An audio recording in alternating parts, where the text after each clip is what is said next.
Hello and welcome again to The Gaggle, where we challenge and, if necessary, destroy media narratives. We're continuing our discussion with Vassilis Fouskas about the conflict in the Eastern Mediterranean.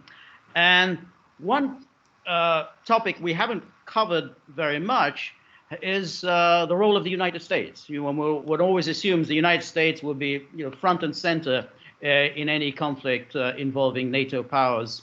As it was in 1974, as you pointed out. But the United States has been strangely absent. That doesn't seem to have taken any position on this. So could you first explain why is this, and is this likely to change? Yes, I mean, in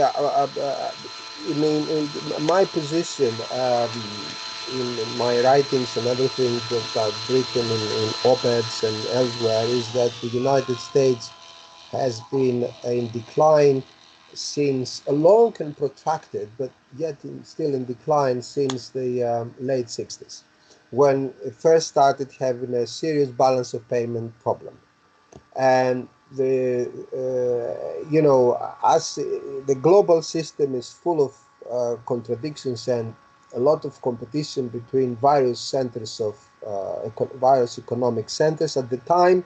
During the Cold Wars, the competition between Japan, Western Germany, Europe, if you like, as a whole, and the United States, this created a problem in the U.S. balance of payments, which resulted into the collapse of the Bretton Woods system. In other words, it was the fixed exchange rate between the dollar and the gold, where all countries were part of it.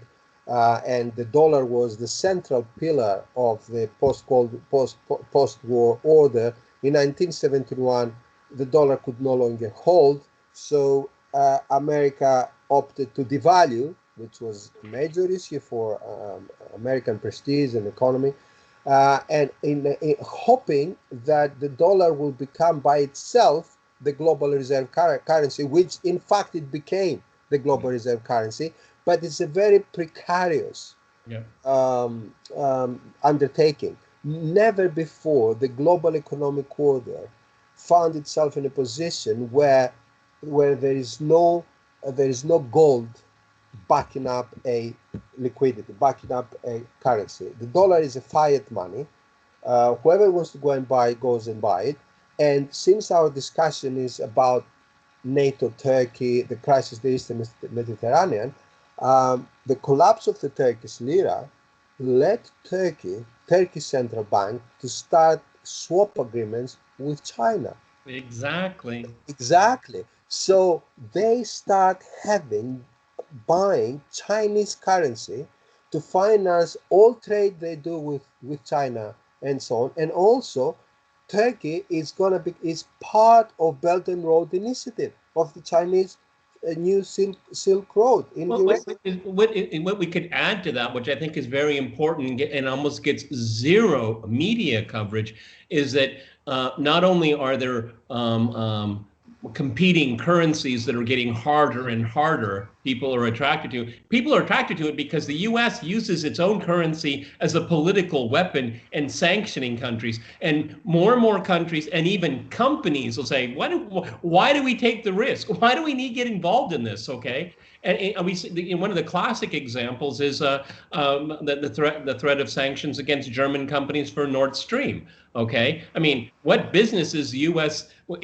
being involved in the security of Europe's energy? Okay, I mean, I think the indecision that the U.S. has about Turkey reflects its indecision about how it sees itself geostrategically in the Middle East, particularly under this administration right now, because we see this 2 steps forward, 1 step back.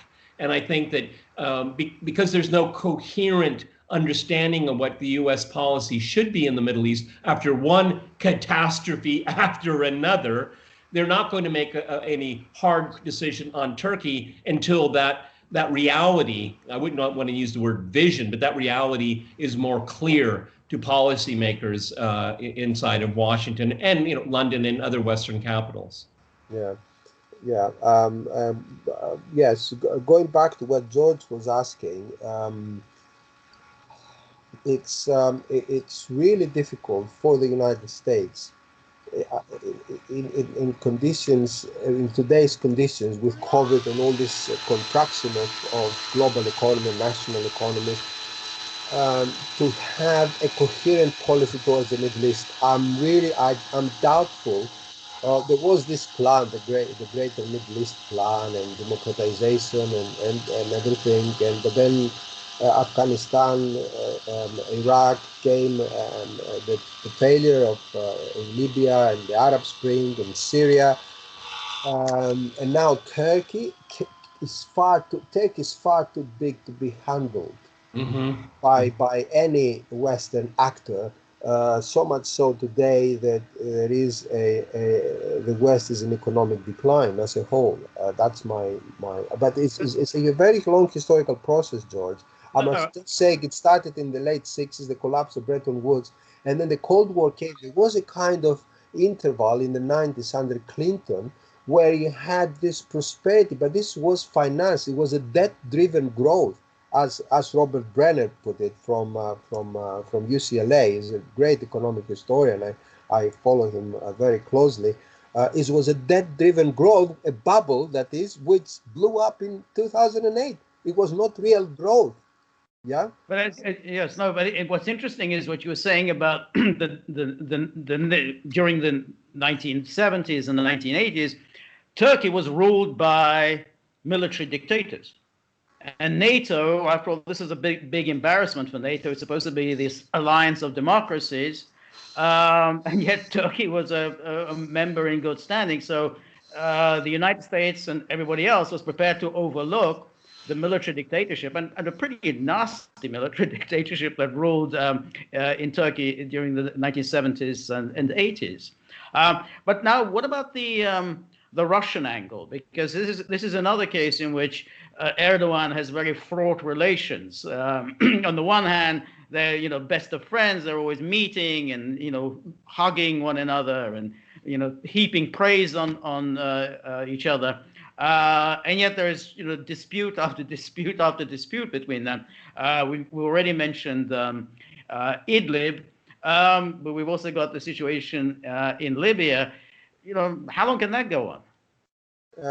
It can go on for a long time until there is a new settlement of the Eastern question. It's the Eastern question coming up. I mean, look at the Balkans even. I mean, the collapse of this Cold War system brought up all these new contradictions and desires and national movements, ethnic, religious movements, and so on. The love-hate relationship between Russia and Turkey, it has always been like that in a way. Wasn't it like that during the Ottoman Empire? Even during the Russian Civil War, when the Bolsheviks took power, what did Lenin do? Because this relates to the Greek-Turkish conflict. What did Lenin do? Lenin said to Kemal, look, I want Baku's oil in order to make my state viable, the Bolshevik state. What you want to get rid of the Greek army from Asia Minor. I helped you to do that, after all, and he actually covered it with an ideological thing because you're defending your homeland against imperialism. So Lenin and the Bolsheviks helped Kemal to get rid of the Greeks. Now, what does Russia do with Turkey there? I believe it's a major front against the West.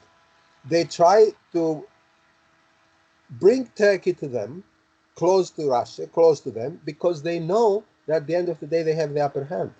The only power, if you like, which is contiguous to the Turkish space, that can really contain Turkey, is Russia. Russia is a power that can really contain Turkey, but I'm not sure that Russians themselves have realized that. Probably because they have other problems now with Belarus, with Ukraine. If I could jump in here, I mean, I think a lot of people, when they look at geopolitics and they try to make some rhyme or reason to it, I mean, Russia will have a relationship with Turkey as long as there is a Turkey. I mean, it's a fraught relationship, and it's something that just has to be managed, all right? And we've seen, because of this artificial international proxy war in Syria, that when the Russians have had enough, they tell you they have had enough, okay? and Erdogan quickly climbs down, gets on an airplane, and flies right to Sochi and says sorry. Okay, but it doesn't mean those different the whole array of issues that Russia and Turkey have are going to go away. No, they're going to be there, and they're going to have to be managed. But one thing I'm convinced of, Erdogan, irrespective if he's there or not, but Turkey and Russia have an interest in having solid relations, not necessarily good relations, but I'll put it this way: they don't have to be friends, but they certainly should not be enemies. And I think that's the approach from Ankara and in Moscow.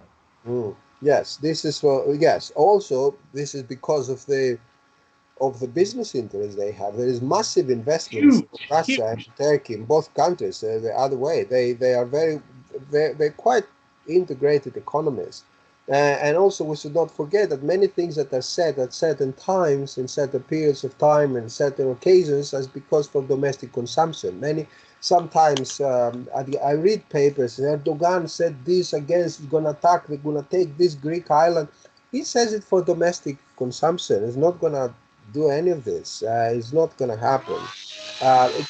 Something little can happen for about one day or a few hours or so on, mostly because they want to settle legally the issues, the territorial water issue and the continental shelf issue.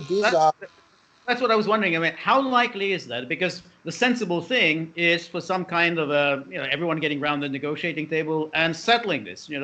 This is your continental shelf. This is yours. You do your drilling here. We do our drilling there.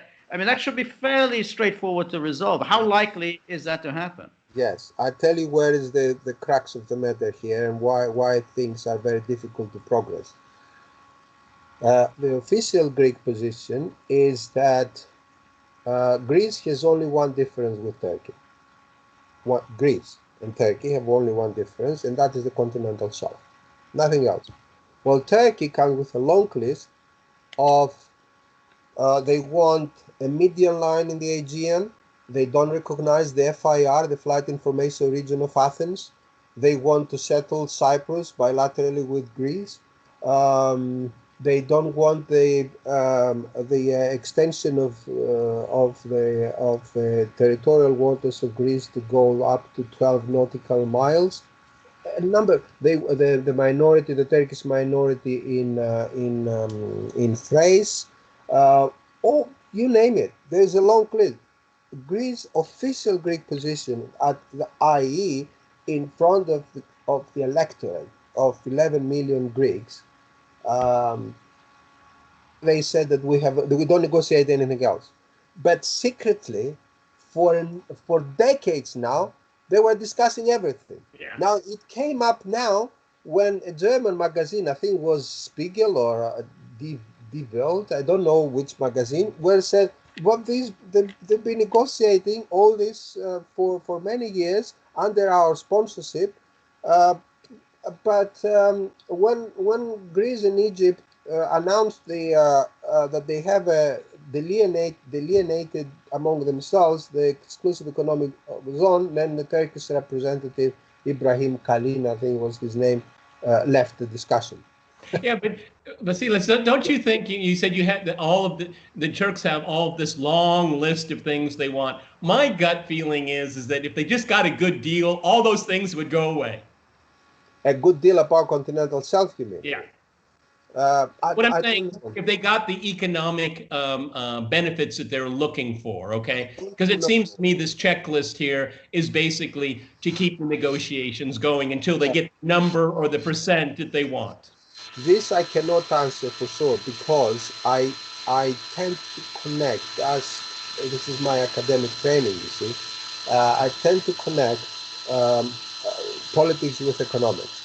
I think Erdogan is under massive pressure by business interests in Turkey that they want vital space in the Aegean for Turkey to develop. Turkey has an outward, that's why I call it, many of my friends disagree. Right. Sadly, this has to bring this discussion to an end. Thank you for your time. Remember, if you like the gaggle, please like, share, and subscribe. See you soon.